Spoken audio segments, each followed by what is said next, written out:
Strength.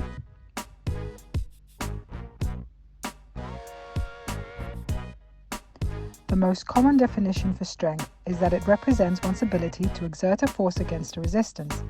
That, however, is a very broad definition. For example, we can classify strength as maximum strength, the greatest force possible in a single contraction, elastic strength, overcoming a certain resistance with a fast contraction, and strength endurance, exerting a force over a resistance over a sustained period of time.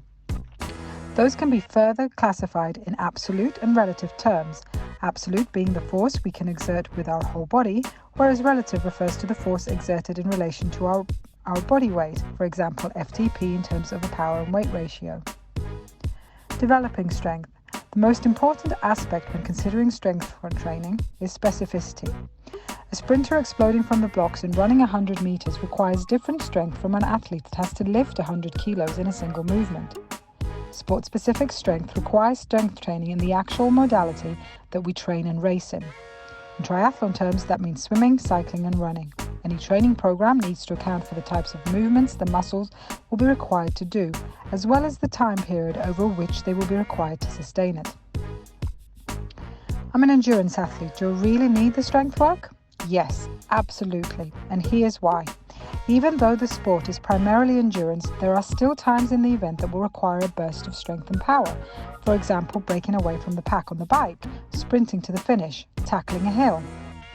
Current research has also highlighted the impact of strength training on muscle economy and efficiency. Cyclists and runners have seen an improvement of between 3 and 5% in their economy, and that is key for endurance sports.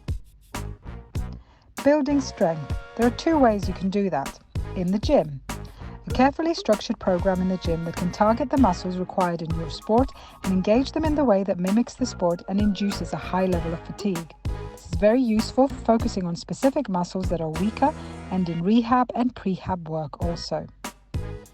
In the pool, on the bike, on the run. The frequency of repetitions required in endurance sports such as long-distance triathlon, however, is extremely high and can be hard to achieve in a gym, so field sport-specific training is also important.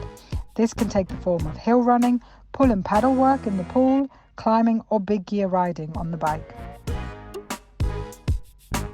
Strength.